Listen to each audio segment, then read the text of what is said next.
GP rating. तो दोस्तों इस वीडियो में हम जानेंगे कि जीपी रेटिंग कोर्स क्या होता है, इसकी एलिजिबिलिटी क्या है, कौन से कॉलेजेस है और इनका काम क्या होता है शिप पे। तो नमस्कार दोस्तों, सेलर ज्ञान में आपका स्वागत है। मैं आपका सेलर फ्रेंड शुभम। आज आए एक नया टॉपिक लेके, तो लेट्स गेट स्टार्टेड।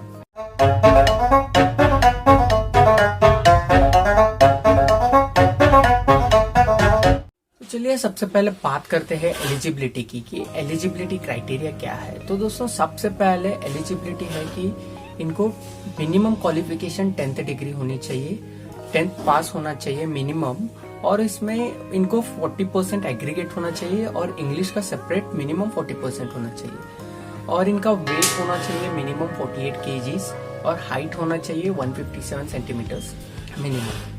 तो इसके बाद में बात करते हैं आईसाइट की कि आईसाइट क्या होना चाहिए। तो आईसाइट के लिए दो कैटेगरीज है। अगर आप डेक रेटिंग पे जाना चाहते हो, मतलब डेक साइड आप अगर काम करना चाहते हो, तो आपका 6/6 ही रहना चाहिए, कोई इसमें अलाउंस नहीं है। लेकिन अब अगर आप इंजन साइड ट्राई करने वाले हो, इंजन रेटिंग बनना चाहते हो, तो इसमें आपको मिल जाएगा थोड़ा प्लस माइनस, आपका थोड़ा चलेगा, आपका 6/9 या फिर 6/18 तक चलेगा, और स्पेक्स भी अलाउड है अगर आप इंजन साइड ट्राई कर रहे हो। और एक बात ध्यान रखना चाहिए कि आपको कलर ब्लाइंडनेस नहीं होना चाहिए, क्योंकि वो आपका टेस्ट करेंगे जब मेडिकल होगा, आपका कलर ब्लाइंडनेस का भी टेस्ट होगा। इसमें आपको इशारे चार्ट दिखा के आपको वो फाइंड करना पड़ेगा कि क्या नंबर लिखा है कलर के अंदर।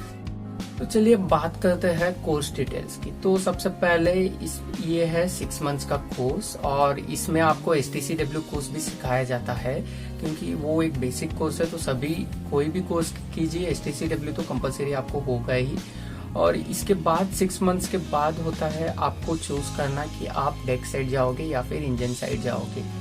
तो ये कोर्स ड्यूरेशन में आपको दोनों साइड का सिखाया जाता है। जैसे डेक साइड में आपको सब डेक का सीमेंशिप सिखाया जाता है, और इंजन साइड में आपको सब मशीनरीज का ओवरहॉलिंग प्रोसीजर ये सब सिखाया जाता है। तो चलिए बात करते हैं वर्क क्या होता है शिप में।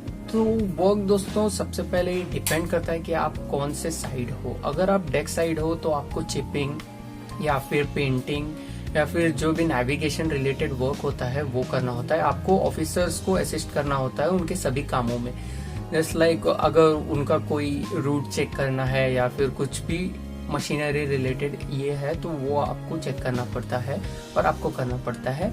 और इंजन साइड देखे तो दोस्तों आपका मोस्टली इंजन साइड बहुत काम होता है डेक साइड से कंपेयर करने से। लेकिन इंजन साइड में आपको मजा भी बहुत आता है, क्योंकि आप अलग अलग मशीनरी से डील करोगे, और हर रोज आपको अलग अलग वॉचेस होते हैं, अलग अलग मशीनरीज पे आपको ओवरऑल करना होता है, मेंटेनेंस करना होता है। तो आपको इंजीनियर्स जो भी होते हैं उनको आपको असिस्ट करना पड़ता है।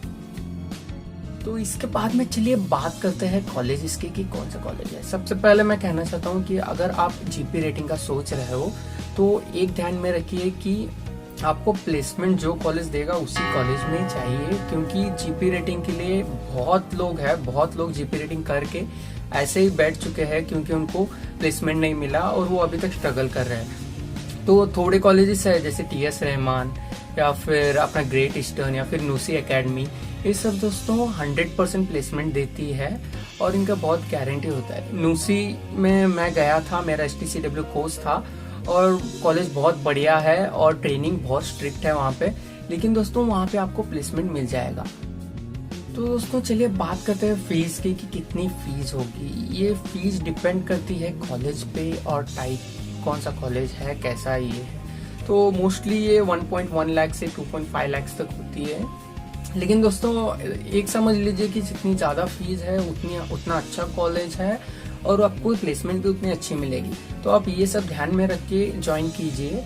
और अगर आप सोच रहे हो कि किसी कॉलेज में बहुत ही कम फीस है और वो जीपी रेटिंग करवा रहा है, तो दोस्तों समझ लीजिए कि कुछ तो गड़बड़ है, क्योंकि इतनी कम फीस में वो आपको या तो कुछ तो प्लेसमेंट में गड़बड़ कर देंगे या फिर कुछ तो प्रॉब्लम होगा। तो आप सोच के ही ज्वाइन कीजिए। इसके बाद में दोस्तों बहुत लोगों का क्वेश्चन होता है कि क्या जीपी रेटिंग कैडेट जो होता है वो चीफ ऑफिसर या फिर कैप्टन बन सकता है। जी हाँ दोस्तों, अगर आप जीपी रेटिंग करने के बाद आपका 6 मंथ्स का एक सेल होगा, उसके बाद में आपको चूज करना पड़ेगा कि आप इंजन साइड रहोगे या फिर डेक साइड रहोगे। अगर आपने इंजन साइड चूज किया तो आपको 36 मंथ्स का सी टाइम करना पड़ेगा। उसके बाद में आप एलिजिबल होगे क्लास 4 की एग्जाम देने में। क्लास 4 की एग्जाम देने के बाद दोस्तों आपको COC मिल जाएगा और आप बनोगे 4th इंजीनियर। तो दोस्तों इसी तरह डेक साइड भी वैसे ही होता है कि 36 मंथ्स का आपको सी टाइम करना होता है। उसके बाद में आपको मेट की एग्जाम देनी होती है और क्लियर करने के बाद आप ऑफिसर बन जाओगे।